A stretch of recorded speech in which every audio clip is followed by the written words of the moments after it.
بسم اللہ الرحمن الرحیم۔ میرا نام ہے ملک شاہ زیب، اور لاسٹ ویڈیو میں ہم نے یہ دیکھا تھا کہ اللہ تعالیٰ نے کیسے زمین، آسمان اور اس پر پھر پہاڑ بنائے تھے، اور اس کے اوپر پھر اللہ تعالیٰ نے کیسے اسی آسمان، اس دھوئیں سے کیسے 7 آسمان کریٹ کیے تھے، پھر کیسے جنوں کو پیدا کیا تھا، پھر اللہ تعالیٰ نے فرشتوں سے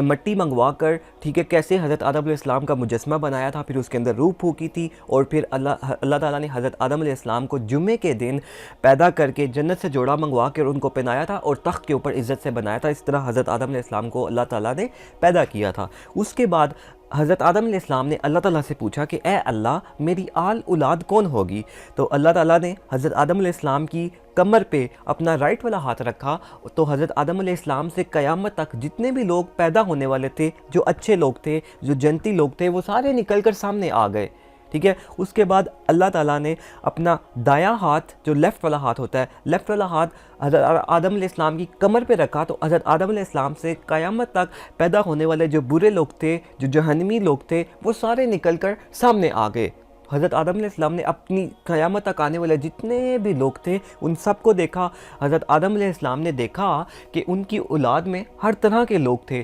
مطلب کہ کچھ لوگوں کی ہائٹ بہت لمبی تھی، کچھ لوگ بہت چھوٹے قد کے تھے، کچھ لوگ بہت خوبصورت تھے، کچھ لوگ بہت بدصورت تھے، کچھ کالے تھے، کچھ گورے تھے، کچھ سانولے تھے، مطلب قیامت تک آنے والے جتنے بھی لوگ تھے ان سب کو حضرت آدم علیہ السلام نے اس وقت دیکھا۔ تو ان میں جو نیک لوگ تھے اس میں ان کے چہرے چمک رہے تھے، تو ایک چہرہ تھا جو بہت زیادہ، جس کے چہرے پہ روشنی تھی۔ حضرت آدم علیہ السلام نے اللہ سے پوچھا کہ اے اللہ یہ چہرہ کون ہے، تو اللہ تعالیٰ نے کہا کہ یہ حضرت داؤد علیہ السلام ہے۔ تو اللہ تعالیٰ سے حضرت آدم علیہ السلام نے پوچھا کہ ان کی عمر کتنی ہے، تو اللہ تعالیٰ نے کہا کہ ان کی عمر 60 سال ہے، 60 ایئرس۔ تو حضرت آدم علیہ السلام نے کہا اللہ کو، اے اللہ میری عمر میں سے 40 سال ان کو دے دے، تو ان کی عمر پھر 100 ایئرس ہو گئی تھی۔ اور اسی بارے میں قرآن مجید میں سورہ اعراف میں پارہ نمبر 9 میں اللہ تعالیٰ فرماتا ہے وَإِذْ أَخَذَ رَبُّكَ مِنْ بَنِي آدَمَ مِنْ ظُهُورِهِمْ ذُرِّيَّتَهُمْ وَأَشْهَدَهُمْ عَلَىٰ أَنفُسِهِمْ، یعنی کہ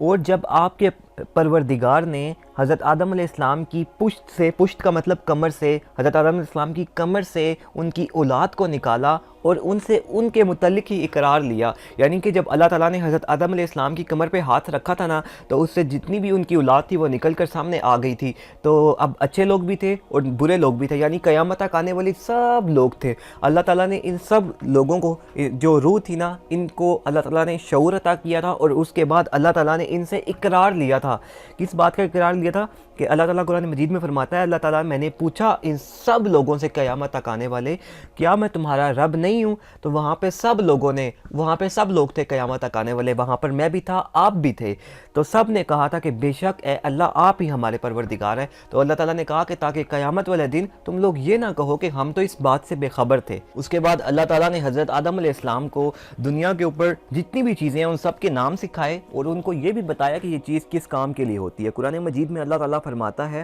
اللہ تعالیٰ نے حضرت آدم علیہ السلام کو سب چیزوں کے نام سکھائے، اور پھر وہ جو چیزیں تھیں نا ان کے نام،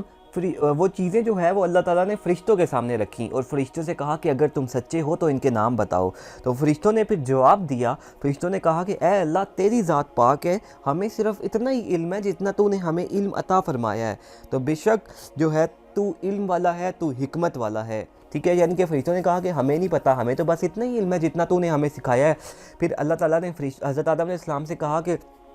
ان کو ان چیزوں کے نام بتاؤ، تو پھر حضرت آدم علیہ السلام نے فرشتوں کو ان چیزوں کے نام بتائے، ٹھیک ہے، ساری چیزوں کے نام بتائے۔ اب یہاں پر آپ کو ایک بات بتاتا چلوں کہ پہلے جس کے پاس زیادہ علم ہوتا تھا نا، ٹھیک ہے، تو دوسرے اس کو جو ہے سجدہ کر کے اس کی تعظیم کیا کرتے تھے، اس کو سجدہ تعظیمی کہتے ہیں۔ آپ نے دیکھا ہوگا قرآن مجید میں یہ مینشن ہے کہ حضرت یوسف علیہ السلام کو خواب آیا تھا کہ 11 ستارے، ایک چاند اور ایک سورج ان کو سجدہ کرتے ہیں، تو وہ بعد میں جو ان کا خواب پورا ہوا تھا، حضرت یعقوب علیہ السلام اور حضرت یوسف علیہ السلام کے 11 بھائی اور حضرت یعقوب علیہ السلام کی جو وائف تھی، بیوی تھی، انہوں نے ان کو سجدہ کر کے تعظیم پہنچائی تھی کہ حضرت یعقوب علیہ السلام کے بعد حضرت یوسف علیہ السلام کو اللہ تعالیٰ نے اپنا جو ہے نبی مقرر کیا تھا، تو انہوں نے اس کو سجدہ کیا تھا۔ تو اس وقت یہ سجدہ تعظیمی جائز جائز تھا سجدہ کرتے تھے، لیکن اب کے دور میں یہ سجدہ تعظیمی، اور اس وقت یہ سجدہ عبادت کا نہیں تھا، سجدہ تعظیم کرنے کا تھا، عبادت تو صرف اللہ تعالیٰ کے لیے، لیکن اب کسی طرح کا بھی سجدہ جائز نہیں ہے، اب ہر طرح کا سجدہ حرام ہو گیا ہے۔ اللہ تعالیٰ نے ہر طرح کا جو سجدہ ہے وہ سجدہ صرف اللہ تعالیٰ کے لیے، صرف اللہ تعالیٰ کی ذات کے لیے ہے۔ تو اب یہاں پر یہ چیز آپ دیکھیں کہ حضرت آدم علیہ السلام نے جب فرشتوں کو بتایا ان ساری چیزوں کے نام، ٹھیک ہے، تو اب حضرت آدم علیہ السلام کے پاس زیادہ علم آ گیا تھا، ٹھیک ہے، اور فرشتوں کے پاس کم علم ہو گیا تھا۔ تو پھر یہاں پر کیا ہوا کہ اللہ تعالیٰ نے فرشتوں کو کہا کہ حضرت آدم علیہ السلام کو سجدہ کرو۔ تو پھر قرآن مجید میں اللہ تعالیٰ کہتا ہے کہ حضرت آدم علیہ السلام کو سب فرشتوں نے سجدہ کیا، ٹھیک ہے، مگر ایک وہ جو جن تھا عزازیل، ٹھیک ہے، اس نے سجدہ کرنے سے انکار کر دیا، اس نے تکبر کیا، اور اللہ تعالیٰ کہتا ہے کہ وہ پھر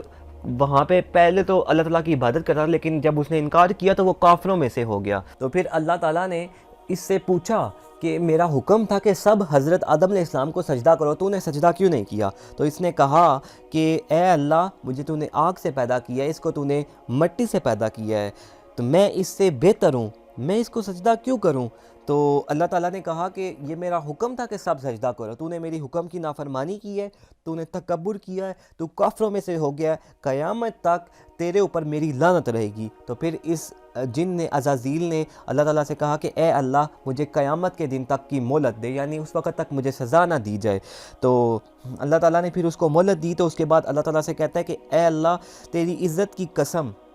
تیری عزت کی قسم، میں تیرے بندوں کو جو حضرت آدم علیہ السلام کی اولاد ہوگی ان کو بھڑکاؤں گا تیرے خلاف۔ تو اللہ تعالیٰ نے کہا، اللہ تعالیٰ نے فرمایا کہ میں سچ کہتا ہوں اور میں ہمیشہ سچ کہتا ہوں، بے شک میں دوزخ کو تیرے بندوں سے اور تیرے تابعداروں سے میں بھر دوں گا۔ اس کے بعد اللہ تعالیٰ نے اس جن کو، یہی جن بعد میں شیطان بنا ہے، ٹھیک ہے، اسی کو ہم شیطان کہتے ہیں، اسی کو ابلیس کہتے ہیں، تو اس کو اللہ تعالیٰ نے جنت سے نکال دیا تھا، ٹھیک ہے۔ اور یہاں پہ میں آپ کو ایک اور بات بتا دوں، یہ جو شیطان تھا، یہ جن عزازیل، یہ 14,000 سال تک عرش کا طواف کرتا رہا ہے، یہ اتنی عبادت کرتا تھا اللہ تعالیٰ کی کہ پہلے اس کی عبادت کی وجہ سے پہلے آسمان پہ اس کا نام عابد تھا، دوسرے پہ زاہد، تیسرے پہ عارف، چوتھے پہ ولی، پانچویں پہ تقی، چھویں پہ خزان، ساتویں پہ عزازیل، اور لوح محفوظ میں اس کا نام ابلیس تھا۔ غرور اور تکبر کی وجہ سے اس کو جنت سے نکالا گیا تھا۔ جو علماء ہیں وہ کہتے ہیں کہ تکبر تمام برائیوں کی جڑ ہے۔ نبی صلی اللہ علیہ وآلہ وسلم نے فرمایا ہے کہ اللہ اس شخص کی طرف دیکھے گا بھی نہیں جس نے تکبر کی وجہ سے کپڑا گھٹنے سے نیچے کیا۔ ایک اور جگہ پہ فرمایا ہے کہ وہ شخص جنت میں داخل ہونے کے قابل ہی نہیں جس میں ذرا برابر بھی تکبر ہو۔ اس لیے جو شخص اپنے مکان، اپنے قبیلے اور خاندان والوں کی وجہ سے فخر سے فخر کرتا ہے، اللہ تعالیٰ کی رحمت اس سے اٹھ جاتی ہے۔ برادری کی بنیاد پہ بھی تکبر کرنا گناہ ہے، ٹھیک ہے، اور تکبر تمام جو ہے گناہ ان کی جڑ ہے۔ صرف اس وجہ سے ہمیں یہ چاہیے کہ اپنے نوکر، گھر، گاڑی، فیملی یا کسی بھی وجہ سے کبھی بھی تکبر نہ کریں۔ جو شخص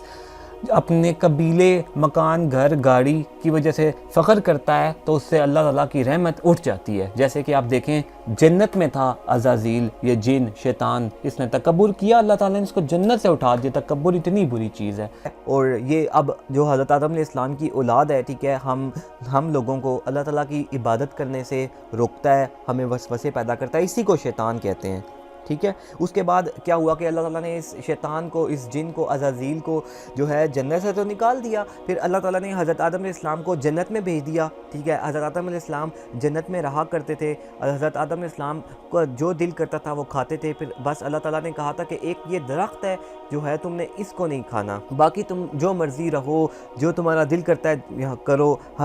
جو ہے حضرت آدم علیہ السلام جنت میں رہا کرتے تھے۔ اس کے بعد کی جو ویڈیو ہے، اب نیکسٹ ویڈیو میں ہم اسی کو ڈسکس کریں گے، اسی ٹاپک کو لے کر چلیں گے کہ اللہ تعالیٰ نے حضرت اماں حوا کو کیسے پیدا کیا تھا۔ تو پھر ملیں گے نیکسٹ ویڈیو میں، تب تک کے لیے اپنا خیال رکھیے گا، اور یہ مجھے کمنٹ کر کے لازمی بتائیے کہ آپ کو اس ویڈیو میں کیا چیز سب سے اچھی لگی ہے۔ تھینک یو، اللہ حافظ۔